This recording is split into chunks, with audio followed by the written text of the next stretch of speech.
If you are watching this video, it is because you have not taken 661 pre-practicum yet, and you are wanting to start the site research process early. Here are some reasons specifically why you would be watching this video.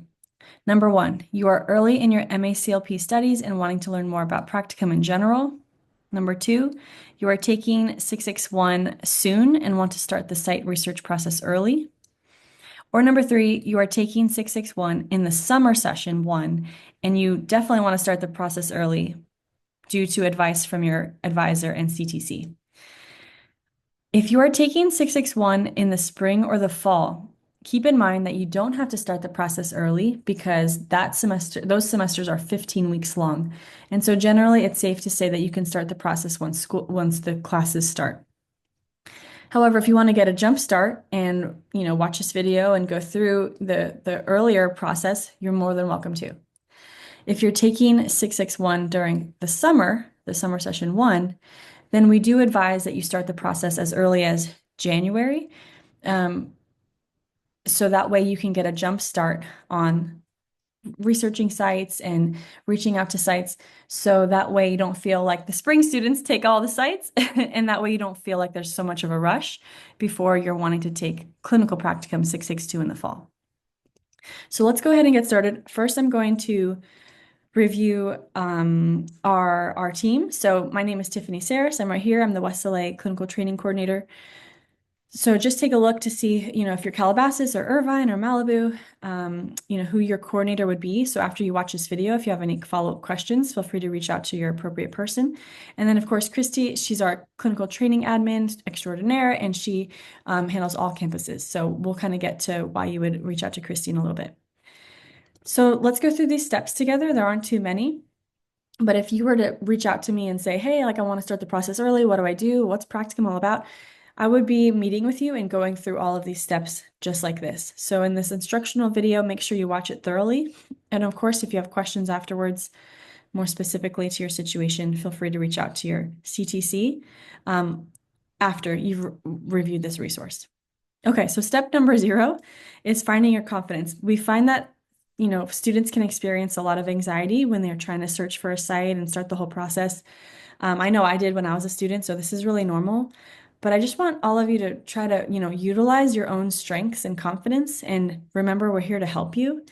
And try to repeat to yourself, like, I can and I will be successful. Because if you go into it like, I'm not going to find one, like, I don't know, I've never done this before, I've never interviewed, I don't have any experience, you're going to feel really stressed and nervous, which is totally fine. But you don't want to feel that way the whole semester. It's okay to feel that and move through it and then move towards action and going through these steps. And then, if you're reading everything carefully and closely, then you're going to feel just fine. Okay, so number one, I'm going to go through this this list. I'm going to show you where it is actually first before we go to number 1. So the way that you would find this list is you'd have to go to courses. So in courses, I was in the homeroom right here. So if you need this tab, if you don't see these tabs in courses, the pre-prac, homeroom, practicum, you need to reach out to Christy and say, hey, can you please add me to the practicum tabs in courses? And she will happily add you. So in the homeroom, whenever you get access, if you don't have it already, the support team is right here. That's where I am now. But then you're going to go to tips for success. And mantra for success, like it's all about, finding your confidence, finding your zen. This is the link that you're going to click on that takes you to this link that I'm going through with you right now. Alrighty, so that's where you find it. So step number 1, registering for Tevera. So you might be asking, what's Tevera? Tevera is our hub for where you're going to search for your sites. You're going to complete all of your practicum assignments, your licensure paperwork. You're going to track all of your hours. It's kind of like a one-stop shop for when you start practicum, especially. It's like where you're going to turn everything in. There is a fee to it, so keep that in mind. But you can kind of think of it as like the textbook for these 2 classes. Okay, and then you also have lifetime access to this. So, after you graduate, you'll be able to continue using it towards your licensure journey. So here are the instructions. If you think I'm going too fast in terms of like me clicking along in courses, just come back here, go to courses, homeroom, topic 3, Tevera. Okay, so that's what I'm going to do right now. Courses, homeroom, topic 3. So I'm in courses, I'm in the homeroom. Oh, and actually, it's not topic 3. We changed this recently. So just go to the Tevera right here, tab. So if you don't see that on the side, you have to click this little button. If you can see my cursor on the bottom left, click this little arrow and you'll see Tevera. Okay, so here's Tevera. These are the instructions on how to register. So go ahead, follow these instructions and register for Tevera. This video is really nice because it walks you through to the Tevera registration process and orientation. So usually in our resources right here, we'll always have it written out, but then also usually there's an instructional video to go along with it. So depending on the way that you learn, you can kind of utilize both or one or the other, whichever works for you. Okay, so once you register for Tevera, then we're going to go back to the list. We're going to keep going to the next step.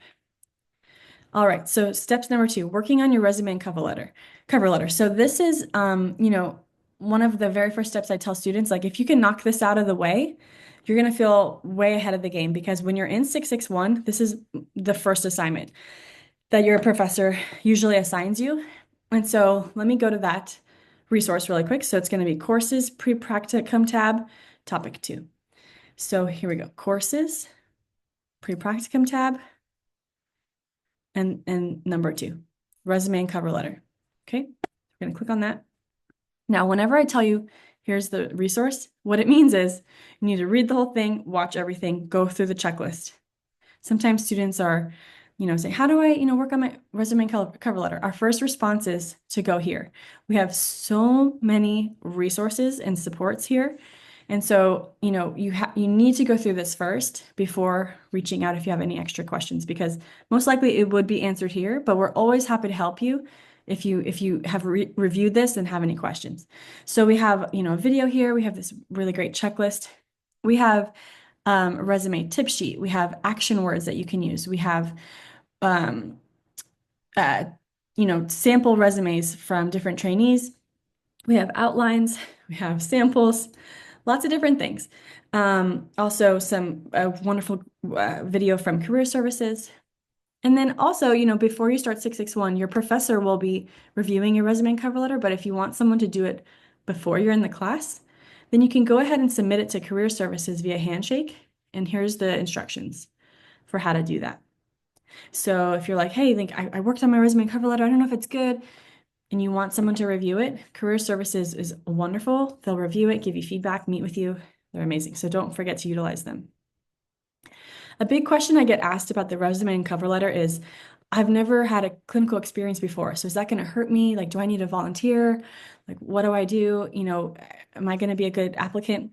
And so what I tell students is probably 95 to 98% of students do not have any clinical experience.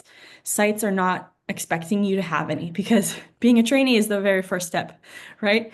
But what you can do is highlight any professional experience that you've had that has relevant skills. And so what a relevant skill sounds like is, rapport building, people skills, communication skills, documentation skills, being able to have crisis management, like all of these things. If you've been able to, have that experience in any of your professional, work experience, you want to highlight that in your resume. With your cover letters, also, you want to tailor them to each site. So you can't really do that, until you start researching sites. But let's say, for example, you want to work with children. So in the cover letter, you're going to write, I want to work with this site and specifically this population. I have a passion for it, yada, yada, yada, what you want to say. And then in your resume, like sometimes the experience might be babysitting or like working at a summer camp, but that's going to go a long way for a site that works with kids because it's going to show, hey, yeah, you actually do have a passion to work with kids because you do it on your free time. So you can highlight things like that. I remember when I was a student, I had been an RA previously in college, and my professor said, oh, you must have dealt with a lot of crisis. And I was like, yeah. But I had never thought to put that on my resume that, I had crisis management skills being an RA. So just kind of like take a look at your experience and really try to highlight the relevant skills that, look really well in terms of the clinical space or like that, relate to the clinical space. Okay, so I'm out of breath. I'm very pregnant right now. Okay, so site research. Let's go to the next step. So just to review, first you're going to register with Tevera. Then you're going to work on your resume and cover letter. Next is the research step. So we're going to go to courses, the pre-practicum tab, topic number 3. It's just the one right below here. Courses, pre-prac, topic number 3, site research. Again, another situation where you're going to read everything. You're going to watch this video and you're going to, go through it with Tevera because by that time you're going to have access to Tevera. So I recommend watching this video alongside Tevera once it opens. And that way you can kind of click along and pause and kind of get used to navigating Tevera alongside this video, which teaches you how to do that. I believe we're updating this video, so just go ahead and just trust that whatever video is here, like you can watch that one and you'll be set. So also I have a lot of students, in our evening program asking about, can I do practicum even though I work a full-time job or a part-time job? Like, how does that work? And the answer is absolutely yes. I've had so many students work full-time jobs and do practicum successfully. Just know that it is a very big grind. You're gonna feel really exhausted and it's like a lot, but the thing is it's just a season of life, right? So, you're gonna get through it. It's gonna be okay, but just kind of know going in that it's gonna be a grind. And so we have this short list of sites that offer weekend or evening availability or even telehealth. And so if you have a full-time job that's not super flexible, start, reaching out to these sites to see if or start to kind of put some of these on your list, right? Just, as like potentials. Because in this checklist, remember, because you're going to go through this checklist, you because this is part of this section, you're going to watch the video, but then you're going to select your top 10 sites. So that's what's kind of going to be your first thing. It's like, you know what, I'm like interested in working with kids, or I'm more interested in working with adults, or I really want to, work at this site that I've heard about from a friend of mine. So just start getting your list together. And I wanted to just show you your view is really different than mine because mine's more of an administrative view. But essentially, let's say, there's a site called, okay, the one that I did my traineeship at is called Child Development Institute. So the way that you would kind of research this site, again, your view is a little bit different, but just follow along in the video. You're going to click on the site profile or the document section. I think it looks like this for you guys. Here's the site profile. Yeah, and then so you're going to kind of read through and read about the site, but most importantly, you want to click on the site profile, which you'll find that button to click on in your view. And you're just going to want to read through it because the site themselves has filled this out. You have a site representative that's listed here, for you to contact if you have questions. You get a site description. It's really a lot of good information. Some supervisor info. I know I'm going through this quickly, but you're going to do this in your own time. Also, if you scroll more towards the bottom, there's instructions usually on how to apply. If there aren't any instructions on here, then I recommend just reaching out to the site representative that that's at the top and just, inquiring like, hey, I'm really passionate about this site. I really would love to apply. Can I send you my resume and cover letter? Or just kind of ask them how you would apply. And then also just keep in mind, sometimes, they fill this out and things are updated and changed. So let's say there's something in here and you're like, oh, shoot, but they don't offer this. I would still just like, if you're really passionate about the site anyway, I would just inquire and ask because not that this info can be outdated, but sometimes sites can change things. When I'm thinking about like this, for example, like specifies days and times trainees are expected to work. Like when I work there, obviously you don't have to work all of these slots, but this is what's available at the site. Okay, so just like don't let anything in here intimidate you too much. If you have any questions, just follow up with the site themselves. All right. In the video, it also teaches you how to search for, how to filter. So you can filter if you click on more and you click on service. Again, if I'm going too fast, go ahead and rewind and pause because all I did was click on more and then I clicked on service. And we have some, filters here, which are really nice. If you're interested in domestic violence or EMDR, things like that, we've tried to filter and tag our sites appropriately as best as we could. Also, you can filter by zip code, which is really nice. Okay, so that's that. I'm going to move on to the next step, reaching out to the sites that you're interested in. So I kind of alluded to this already, but essentially, once you have your top 10 list, right, you're going to then go to, well, sorry, the next step, in this module is applying. But what I recommend is not applying. You do not want to apply until you've reached out, right? Especially if you're starting the process early. You want to reach out. You want to ask them, for spring term, I have all the dates here. You're going to be looking for this type of start. For summer, you want to look for an early April start. For fall, you want to look for this tentative start. Sites are always changing when they're hiring and always changing and updating, how many trainees they need. So you always want to inquire. That's why I said, like, in the profile, if it says we only hire at this time, that might be true, but you just still want to ask. If you're really wanting to work there and it's like a really good match, just reach out and ask because you never know if maybe someone left and they need somebody. So just reach out. The reason why this is important is because if you apply, you might waste a lot of time applying and then come to find out, oh, I'm starting 662 in the fall and you only hire in January. So that's not going to work because I need an August or early September start date to start 662 in the fall. Okay, does that make sense? I hope that makes sense. Just read through this slowly. If you have any questions, let us know. But essentially, just reach out to the site, say, hey, I'm really interested. I'd like to know when you're hiring or when your hiring cycles are. I'm starting 662. It's usually most likely the semester after 661, right? So if you're taking 661, let's say in the fall, you're looking for a practicum start date of the spring term, which could be December or early January. Now you might be wondering, wait, December, that's before the spring term starts. Can I start at my site before the spring term, like before my practicum class starts? The answer is yes.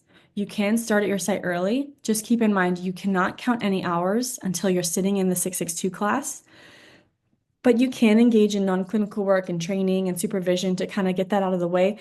So that way, when you're in 662, you can kind of hit the ground running working with clients. Alrighty, especially for the summer term. If you're looking to start 662 in the summer term, definitely want to start no later than April because that term is only 7 weeks. So you want enough time to complete the assignments because there's a lot. You need to have at least a client to do a case presentation on and to have all these assignments turned in. So if you're starting, at your site like mid-May, there's only like 3 weeks left of the summer term. So that's going to be kind of stressful.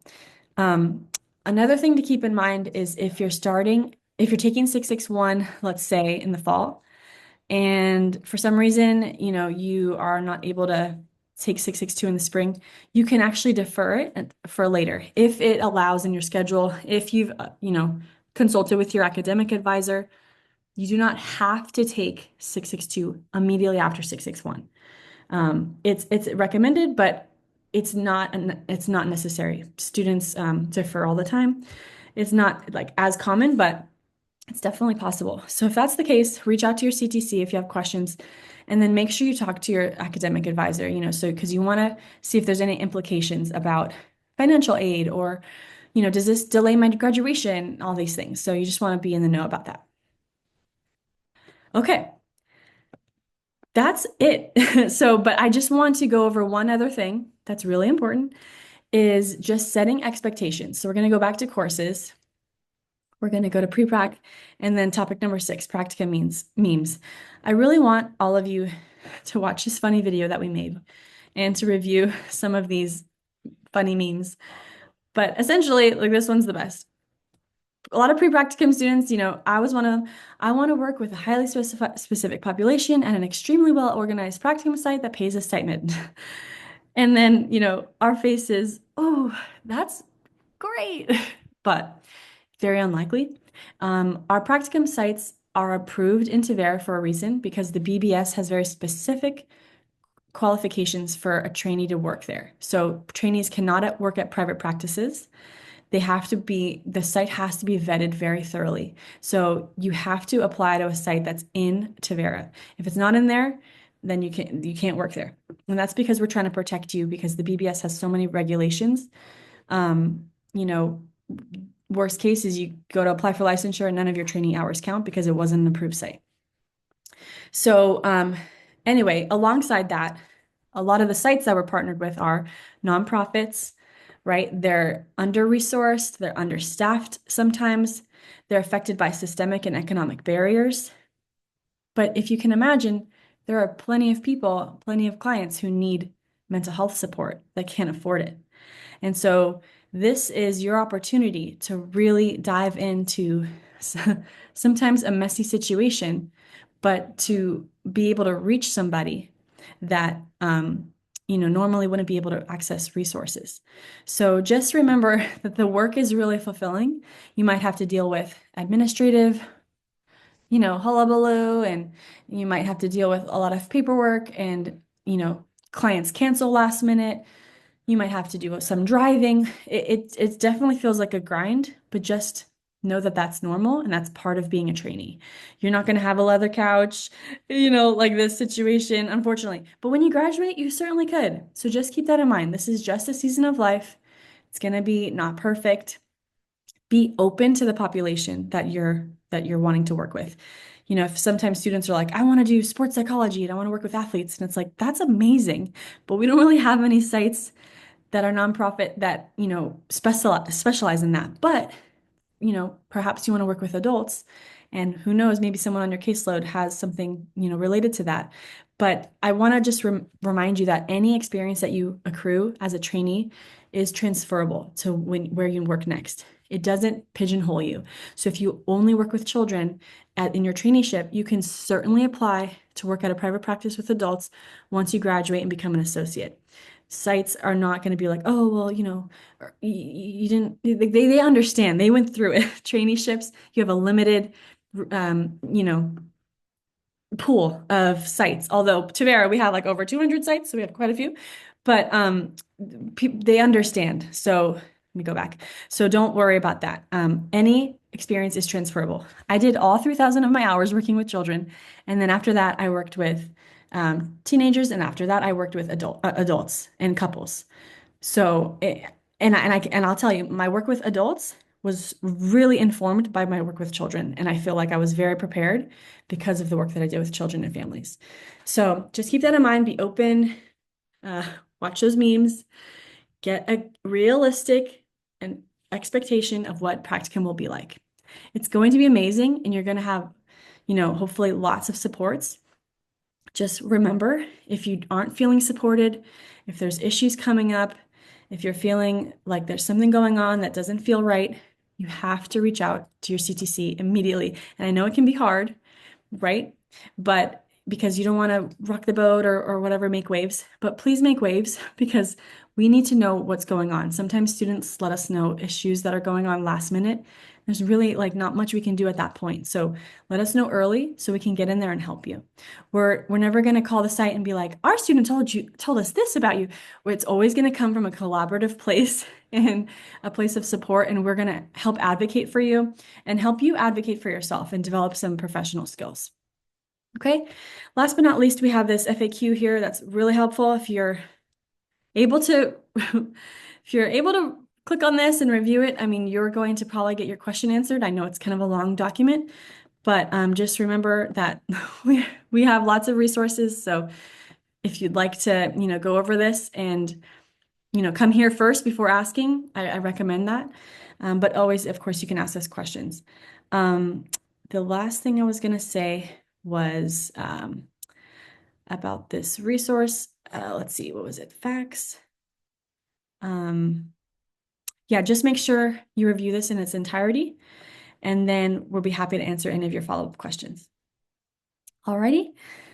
Alrighty. Well, thank you so much. I'm just gonna go ahead and log off. I appreciate your attention and your passion to want to start early. I think that's great. And I wish you all the very best. and we'll be in touch. Alrighty.